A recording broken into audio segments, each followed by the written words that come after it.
Hello and welcome to UDS classes. आज की class में हम पढ़ेंगे क्लास 9 की मैथमेटिक्स का थर्ड चैप्टर, जिसका नाम है कोऑर्डिनेट ज्योमेट्री। अपनी फर्स्ट क्लास में हमने नंबर लाइन पढ़ी थी। फर्स्ट चैप्टर में हमने नंबर लाइन पढ़ी थी, और उस नंबर लाइन पर हमने नंबर किसी भी पॉइंट को लोकेट करना सीखा था। हमने ये सीखा था कि किसी भी पॉइंट को हम उस नंबर लाइन पर कैसे लोकेट करेंगे, और हमने ये भी समझा था कि हम किसी पॉइंट की लोकेशन को वहां पर उसको कैसे डिस्क्राइब करेंगे कि उस पॉइंट की पोजीशन क्या है।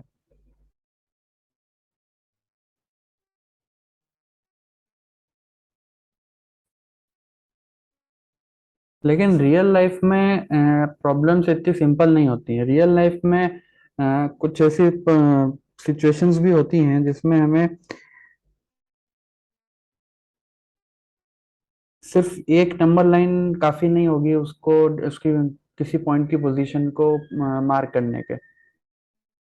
जैसे कि नंबर लाइन में एक सिंपल सी लाइन थी। उसमें जो सेंटर पॉइंट था उसको हम 0 पॉइंट मार्क करते हैं, और उसमें जो राइट हैंड साइड है वो हो गया हमारा पॉजिटिव डायरेक्शन, और लेफ्ट हैंड साइड हो गया negative direction. But real life में जरूरी नहीं है कि सारे पॉइंट्स एक ही लाइन पर लाई करने वाले आए। हो सकता है कोई पॉइंट उस लाइन के अलावा भी कहीं पर हो, और हमें सिर्फ उस लाइन के रेफरेंस में हम उसकी पोजीशन को डिस्क्राइब ना कर पाए। तो उस केस में हम क्या करेंगे? चलिए इस तरह की एक सिचुएशन लेकर समझने की कोशिश करते हैं। ये एक स्ट्रीट प्लान है। ये किसी सिटी का एक स्ट्रीट प्लान है। इसमें वेस्ट ईस्ट डायरेक्शन में एक ये जो लाइन जा रही है ये मेन रोड को रिप्रेजेंट कर रही है। ईस्ट वेस्ट डायरेक्शन में जो लाइन है ये मेन रोड को रिप्रेजेंट करती है। और ये जो वर्टिकल लाइंस हैं ये इसकी सब्सिडियरी रोड्स हैं। ये छोटी छोटी दूसरी गलियां हैं उस मेन रोड से जो निकलती हैं। और ये जो 1 2 3 4 5 मैंने मार्क कर रखे हैं ये उन गलियों में जो हाउसेज हैं उनके नंबर हैं। तो जैसे आप वेस्ट से ईस्ट की तरफ जाते हैं मेन रोड पे, तो सबसे पहले आती है स्ट्रीट 1। स्ट्रीट 1 के अंदर house number 1, then 2, house number 3, house number 4 and house number 5। फिर थोड़ा आगे चलेंगे तो राइट साइड में आती है स्ट्रीट नंबर 2, S2।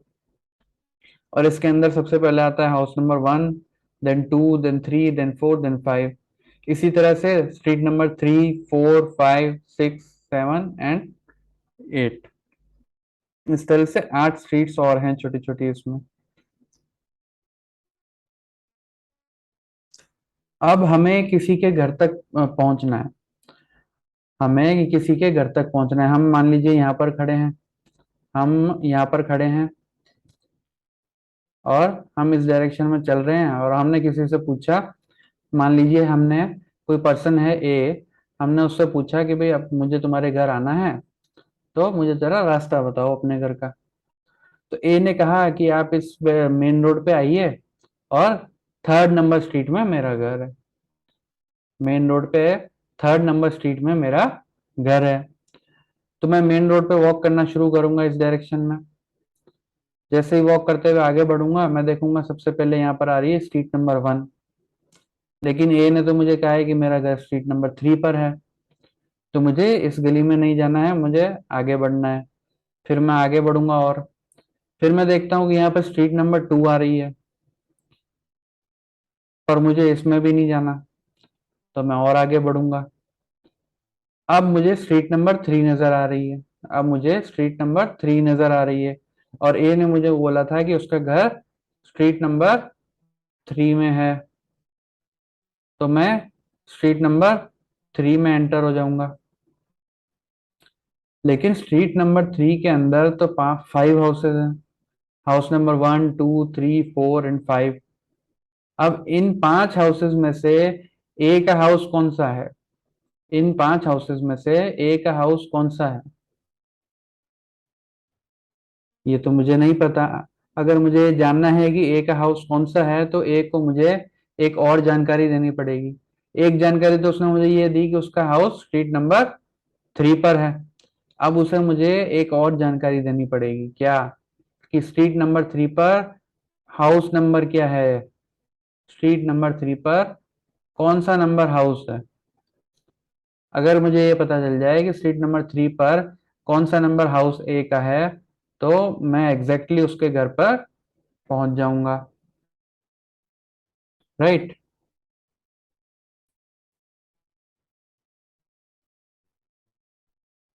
तो इस केस में मुझे अगर किसी एग्जैक्ट लोग हाउस पे पहुंचना है तो मुझे 2 पीसेज ऑफ इंफॉर्मेशन की जरूरत है। 2 pieces of information are required. यहाँ पर मुझे दो इंफॉर्मेशन की जरूरत है। पहला कि कौन सी स्ट्रीट में जाना है, और दूसरा उस स्ट्रीट में कौन से नंबर हाउस पर जाना है। चलिए, अगर मुझे ये कहे कि हाउस, मेरा हाउस नंबर जो है वो है 4, तो मैं क्या करूंगा, स्ट्रीट नंबर 3 एंड देन इसमें आगे बढ़ूंगा 1 2 3 और 4 नंबर हाउस पे पहुंच के अब मैं कह सकता हूँ कि ये मैं सही लोकेशन पर पहुंच गया, मैं ए के घर पर पहुंच गया। तो मुझे यहाँ पर इस पॉइंट को लोकेट करने के लिए 2 पीसेज ऑफ इंफॉर्मेशन की जरूरत पड़ी। पहला स्ट्रीट नंबर और दूसरा हाउस नंबर। सिमिलरली अगर मुझसे कहा जाए कि मुझे किसी हाउस की लोकेशन किसी को डिस्क्राइब करनी है, मान लीजिए मैं वो पर्सन ए हूँ, या मान लीजिए मैं पर्सन पी हूँ, चलिए मैं पी मान लेता हूँ यहाँ पर। ये मेरा घर है और ये आप यहाँ से आ रहे हैं और मुझे आपको बताना है कि आप मेरे घर पे कैसे पहुंचेंगे। मुझे डिस्क्राइब करना है अपने घर की लोकेशन आपको। तो मैं आपको अपने घर की लोकेशन कैसे डिस्क्राइब करूंगा? पहले आप मेन रोड पर आ चुके हैं, मेन रोड पर आपको इस डायरेक्शन में आना है, ये तो बाय डिफॉल्ट है ही। उसके बाद मैं आपको और ऐसी क्या इन्फॉर्मेशन दूं ये डिस्क्राइब करने के लिए कि मेरा घर इस रोड पर कहाँ पर आता है। उसके लिए मैं आपसे कहूंगा कि पहले तो आपको स्ट्रीट नंबर 6 में आना है।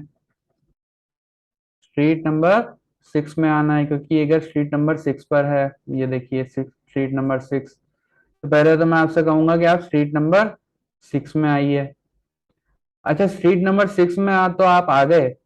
उसके बाद इन 5 हाउस में से कौन सा हाउस मेरा है ये आपको कैसे पता चलेगा? अगर मैं आपको सिर्फ इतनी सी इंफॉर्मेशन दूं कि मेरा घर स्ट्रीट नंबर 6 में है, तो क्या आप मेरे घर पर एग्जैक्टली पहुंच पाएंगे?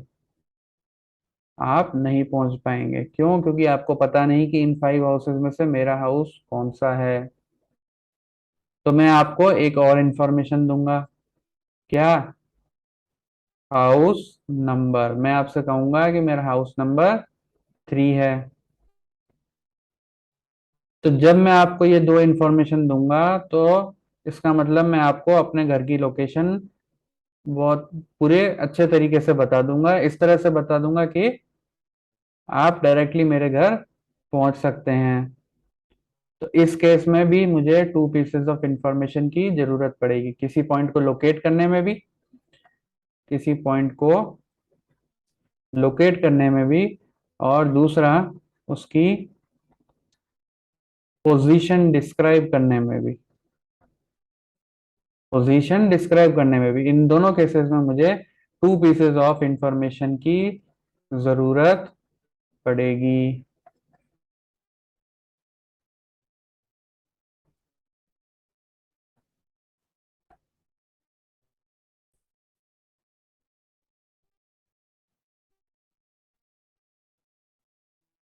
चलिए एक और एग्जांपल लेकर देखते हैं। सपोज हमारे पास एक पेपर है, हमारे पास एक पेपर है और मैंने उस पेपर पर एक पॉइंट मार्क किया। मैंने उस पेपर पर एक पॉइंट मार्क किया, पॉइंट पी। अब मैं आपको एक ऐसा सिमिलर पेपर दे देता हूं, मैं आपको एक ऐसा सिमिलर पेपर दे देता हूं और मैं चाहता हूँ कि मैं आपको डिस्क्राइब करूँ इस पोजीशन ऑफ पॉइंट पी, और आप उसे एग्जैक्टली वहीं पर पॉइंट करें जहां पर मैंने इसे पॉइंट किया था। मैं आपको ये पेपर नहीं दूंगा, ये है पेपर ए, ये है पेपर बी। अब मैंने पेपर ए पर पॉइंट पी को मार्क किया, और मैं आपको ये पेपर नहीं दूंगा, मैं आपको खाली कहकर ये बताऊंगा कि आपको कहाँ पर पॉइंट मार्क करना है। मैं आपको कुछ इंफॉर्मेशन दूंगा, और आप पेपर बी पर इस सिमिलर पोजीशन पे इस पॉइंट को मार्क करेंगे एज पर माय इंस्ट्रक्शंस। ठीक है, ये पेपर आपको नहीं दिख रहा है, मान लीजिए ये अलग जगह पर पड़ा है, ये आपको नहीं दिख रहा है ये पेपर। अब मैं आपसे कहता हूँ, चलिए मैं आपको इन्फॉर्मेशन देता हूँ। पहली इन्फॉर्मेशन मैं आपको देता हूँ कि ये जो पॉइंट है ये पेज के अपर हाफ में है, पेज के अपर हाफ में है। तो वैसे तो ये जो डिस्क्रिप्शन मैंने दिया है ये बिल्कुल सही है। क्यों? क्योंकि ये पॉइंट पी इस पेज के अपर हाफ में है, ये इस पेज के अपर हाफ पोर्शन में है। लेकिन क्या सिर्फ इतनी सी इंफॉर्मेशन मिलने पर आप इसको मार्क कर पाएंगे यहाँ पर? क्या सिर्फ इतनी सी इंफॉर्मेशन मिलने पर आप पॉइंट पी को इस पेपर पर मार्क कर पाएंगे? आप इसे नहीं मार्क कर पाएंगे। क्यों नहीं मार्क कर पाएंगे? क्योंकि upper half of the page में ये पूरा पोर्शन आ जाता है। अब पॉइंट पी इस पोर्शन में कहीं पर भी हो सकता है। चलिए मैं आपको एक और तरीका यूज करता हूँ आपको ये समझाने का कि ये पॉइंट कहाँ पर है पेपर पे। मैं आपसे कहता हूँ कि ये टॉप लेफ्ट कॉर्नर के पास में है, it is near the top left corner. मैं आपसे कहता हूं कि ये टॉप लेफ्ट कॉर्नर के पास में कहीं पर है। तो क्या इंफॉर्मेशन मैंने सही दी? जब ये देखिए, ये हो गया हमारा टॉप लेफ्ट कॉर्नर, ये हमारा टॉप लेफ्ट कॉर्नर हो गया। तो हाँ, ये point P top left corner में तो लाई करता है। तो अगर मैं आपसे कहूँ कि ये पॉइंट यहाँ टॉप लेफ्ट कॉर्नर में लाई करता है, तो क्या आप इसे एग्जैक्टली इस पेपर पे मार्क कर पाएंगे? नहीं कर पाएंगे। क्यों नहीं कर पाएंगे? क्योंकि ये टॉप लेफ्ट कॉर्नर में इतना बड़ा पोर्शन आपके पास है। अब इसमें ये पॉइंट पी एग्जैक्टली कहाँ पर है ये आपको कैसे पता चलेगा? ये पॉइंट पी इस पोर्शन में एग्जैक्टली कहाँ पर मार्क करना है ये आपको कैसे पता चलेगा? आप इसे यहाँ भी मार्क कर सकते हैं, यहाँ भी कर सकते हैं, यहाँ भी कर सकते हैं। जब तक मैं आपको कुछ एग्जैक्ट मेजरमेंट नहीं दूंगा तब तक आप उसे एग्जैक्टली मार्क नहीं कर पाएंगे। अच्छा चलिए मैं आपको एक एग्जैक्ट मेजरमेंट भी दे देता हूँ।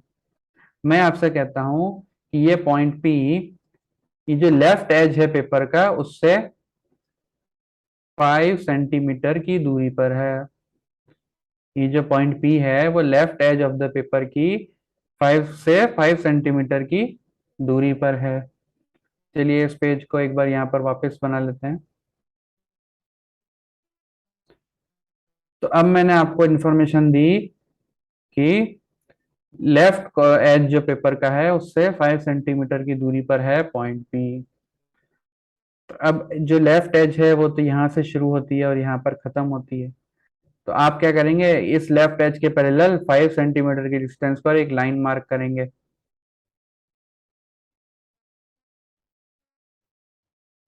ये 5 सेंटीमीटर के डिस्टेंस पर आपने एक लाइन मार्क कर दी।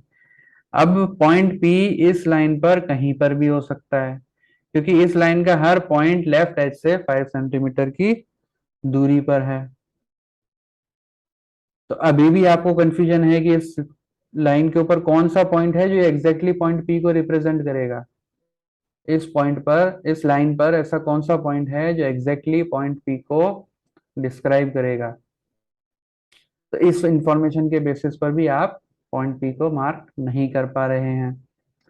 चलिए मैं आपको एक और इंफॉर्मेशन देता हूं। मैं आपसे कहता हूं कि जो पॉइंट पी है ये पेज के बॉटम एज से 9 सेंटीमीटर की दूरी पर है। तो अब आप क्या करेंगे, बॉटम एज के पैरेलल एक लाइन ड्रॉ करेंगे at 9 centimetre from the bottom edge. चलिए ये भी आपने ड्रॉ कर ली, एक 5 centimetre parallel to the left edge और एक 9 centimetre away from the bottom edge. अब आपने ये दो लाइन कर दी, ड्रॉ कर ली। अब ऐसा कौन सा पॉइंट है जो इन दोनों क्राइटेरिया को मीट करता है? कौन से दो क्राइटेरिया? पहला criteria 5 centimetre from the left edge of paper, और second criteria 9 centimetre from the bottom edge of paper. तो इसके लिए हम क्या करेंगे, हम ऐसा पॉइंट ढूंढेंगे जो इन दोनों लाइंस में कॉमन हो। ऐसा पॉइंट कौन सा होगा? इन दोनों का इंटरसेक्शन पॉइंट। तो अब ये जो इनका इंटरसेक्शन पॉइंट मैंने मार्क कर लिया, ये है हमारा पॉइंट पी। अब मैं पी को एग्जैक्टली मार्क कर सकता हूं जैसा कि मैंने इस पेपर पे मार्क किया था। तो इस वे में अगर मैं आपको टू पीस इंफॉर्मेशन दूंगा, मैं अपनी इंफॉर्मेशन मैंने आपको टू पीसेस में दी और with reference to the left edge and the bottom edge, इस तरह से मैंने आपको ये डिस्क्राइब किया, तो आप इस पॉइंट को एग्जैक्टली उसी पॉइंट पोजीशन पे मार्क कर पाएंगे जिस पोजीशन पे मैं आपको इंस्ट्रक्शंस दे रहा था। पहले जो मैं इंस्ट्रक्शंस आपको दे रहा था कि वो अपर हाफ में है या टॉप लेफ्ट कॉर्नर के नियर है, ये इंस्ट्रक्शंस एक्यूरेट नहीं थे, ये इंस्ट्रक्शंस एक्यूरेट नहीं थे।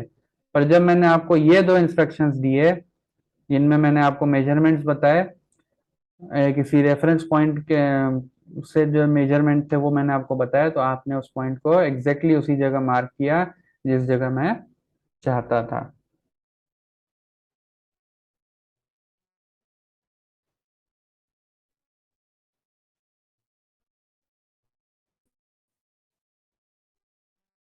चलिए एक और एग्जांपल लेते हैं।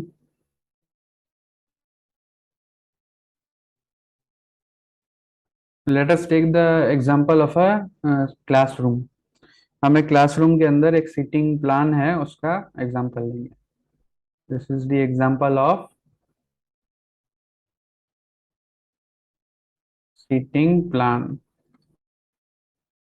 अब ये जो सीटिंग प्लान है इसके अंदर हमारे ये जो बेंचेस हैं, मान लीजिए हमने उनको ज्वाइंट करके एक के पास एक जोड़ के रख दिया है। ऐसे हमारे पास ये जो कॉलम है हमारा,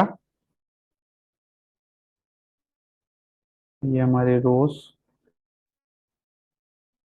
ये हमारी रोज हो गई 1 2 3 4 5 6 7, और ये हो गए हमारे कॉलम।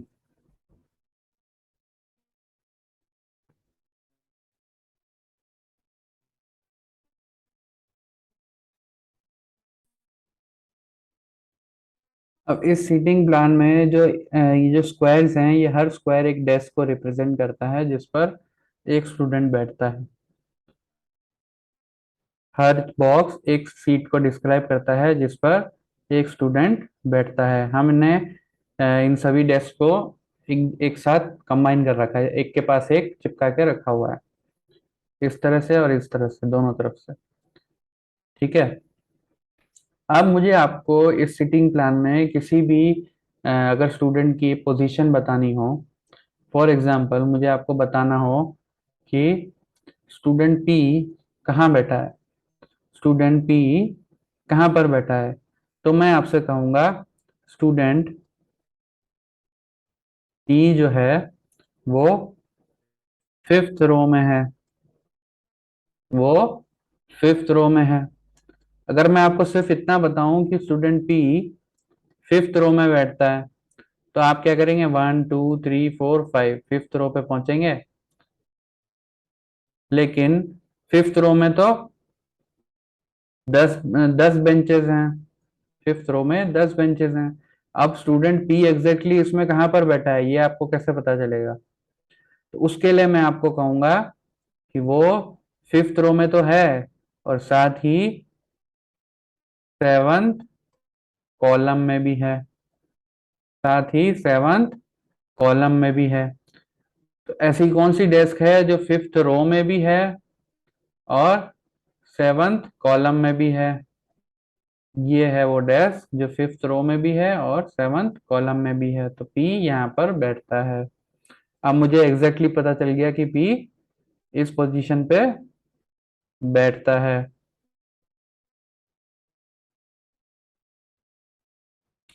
अच्छा, मुझे आपको बताना होगा स्टूडेंट एस कहाँ पर बैठता है। स्टूडेंट एस कहाँ पर बैठता है? स्टूडेंट एस कहाँ पर बैठता है? तो इसके लिए मैं आपसे कहूंगा कि स्टूडेंट एस फर्स्ट रो में बैठता है। स्टूडेंट एस फर्स्ट रो में बैठता है। तो क्या ये इंफॉर्मेशन काफी है ये जानने के लिए स्टूडेंट एस एग्जैक्टली किस डेस्क पर है? No, that is not enough. Why? Because first row के अंदर 10 बेंचेस हैं। अब स्टूडेंट एस इन 10 में से कौन सी बेंच पे बैठता है ये मुझे कैसे पता चलेगा? तो उसके लिए मैं आपको एक और पीस ऑफ इंफॉर्मेशन दूंगा कि वो फोर्थ कॉलम में बैठता है। वो फोर्थ कॉलम में बैठता है। तो अभी जितने भी हमने एग्जांपल्स देखे हैं उनसे हमने क्या कंक्लूजन निकाला या क्या ऑब्जर्व किया आपने? उसमें हमने ये ऑब्जर्व किया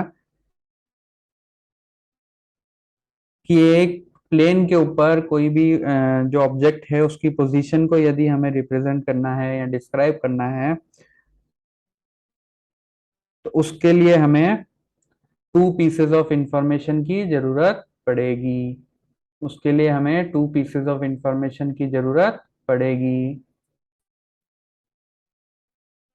और साथ ही हमें यह भी समझ में आया कि किसी प्लेन पर यदि हमें किसी पॉइंट की एक पोजीशन को डिस्क्राइब करना है तो उसके लिए हमें टू परपेंडिकुलर लाइंस की हेल्प लेनी पड़ेगी। We need to take the help of two perpendicular lines. दो परपेंडिकुलर लाइंस की हमें जरूरत पड़ेगी। यदि हम दो परपेंडिकुलर लाइंस के रेफरेंस में किसी पॉइंट को डिस्क्राइब करना चाहें तो हम उसे टू पीसेस ऑफ इंफॉर्मेशन के जरिए डिस्क्राइब कर सकते हैं। तो इसी चीज को हम डिटेल में पढ़ते हैं कोऑर्डिनेट ज्योमेट्री में। कोऑर्डिनेट ज्योमेट्री में कोऑर्डिनेट ज्योमेट्री में हम टू परपेंडिकुलर लाइंस के रेफरेंस में किसी भी पॉइंट की पोजीशन को डिस्क्राइब करते हैं। और उसके बारे में हम और भी कई चीजें पढ़ेंगे जैसे जैसे हम इस चैप्टर में आगे बढ़ते जाएंगे। तो अपनी नेक्स्ट क्लास में हम इसी चैप्टर को और आगे कंटिन्यू करेंगे।